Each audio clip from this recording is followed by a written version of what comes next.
మీరు కూడా సెట్ కావడం లేదా? మీరు మామూలుగా ఉన్నారు. అది వచ్చింది ఒక ఎమర్జెన్సీ అంటే ఎమర్జెన్సీకి రైజ్ కావడం లేదు. మీడియా కూడా మీరు కూడా మామూలుగా ఆర్డినరీగా తయారైపోయారు. ముందు రెడీగా పెట్టుకోవాలి. అన్ని కథలు వద్దు. ఇంకా తుఫాన్ చెప్పొస్తుంది. మీరు కూడా ఇలాంటి క్రైసిస్ లో కరెక్ట్ గా వర్క్ చేయాలి. ఓకే, అందరికీ నమస్కారాలు. క్షేత్రస్థాయిలో అన్ని కూడా సఫిషియెంట్ గా ఏమి ఇవ్వాలి అన్ని ఇచ్చాం. ఈరోజు మొన్న సాయంత్రం జరిగిన సంఘటన, నిన్న రెండో రోజు జరిగిన సంఘటన ఫస్ట్ డే అయితే ఈరోజు మూడో రోజు. ప్రజల ఇబ్బందులైతే ఇంకా ఉన్నాయి. కానీ వాళ్ళ ఇబ్బందులు తొలగించడానికి నేను సర్వశక్తులు ఎన్నుంటే అన్ని ప్రయత్నం చేస్తున్నా. ఒక 6 హెలికాప్టర్లు వాడుతున్నాం. ఒక 30-40 మా మంత్రి గారు వస్తే సివిల్ ఏవియేషన్ మినిస్టర్ చెప్పాను. ఆయనే డ్రోన్స్ కూడా కేంద్రంలో మంత్రి.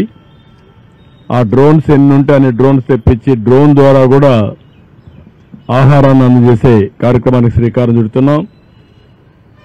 అదే మరి ప్రతి ఒక్క సచివాలయానికి ఒక ఆఫీసర్ని పెట్టాం. దగ్గర 179 సచివాలయాలుంటే 179 సచివాలయాలకు 179 పెట్టాం.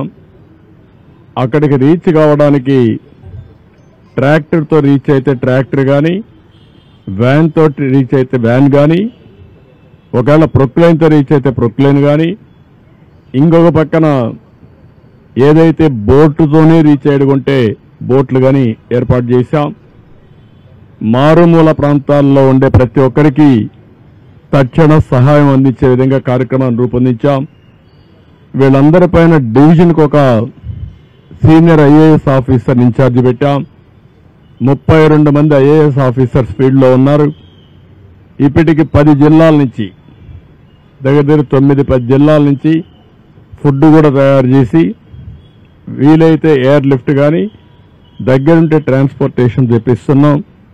మార్నింగ్ బ్రేక్ఫాస్ట్కి కానీ, మధ్యాహ్నం లంచ్ కానీ, రాత్రికి డిన్నర్కి కానీ 3 సార్లు సర్వ్ చేయాలని చెప్పి చాలా క్లియర్గా పెట్టుకున్నాం. ఒకే ఆదేశం ఇచ్చాను. లాస్ట్ మైల్లో ఉండే లాస్ట్ పర్సన్కి ఇది చేరాలి. ఏ విధంగా చేరుస్తారో నాకు అనవసరం. ఆర్గ్యుమెంట్స్ లేవు. No question of tolerance also. It is an emergency. ఒక ఎమర్జెన్సీ వచ్చినప్పుడు ప్రతి ఒక్క అధికారి కూడా సర్వశక్తులు వడ్డీ, అవసరమైతే మేము చెప్పిన దాంట్లో ఏమైనా డెఫిషియన్సీస్ ఉంటే మీరు కూడా కొంత మిషనరీ పెంచుకోండి. మీకు డిపార్ట్మెంట్స్ ఉన్నాయి, ఎగ్జిస్టింగ్ ఇక్కడ ఉండే డిపార్ట్మెంట్స్ ఉన్నాయి. ఇప్పుడు ఆపరేషన్ లేకుండానే మోకాళ్లకు ప్లాస్మా ట్రీట్మెంట్. మీ ఆర్థోపెడిక్ సమస్యలన్నిటికీ రోబోటిక్ టెక్నాలజీ ద్వారా తక్కువ ఖర్చుతో శాశ్వత పరిష్కారం. Free consultation. ప్రతి ట్రీట్మెంట్ పై 20% డిస్కౌంట్. ఈ ఆఫర్ కొద్ది రోజులు మాత్రమే. త్వరపడండి. V9 hospitals 9281465842.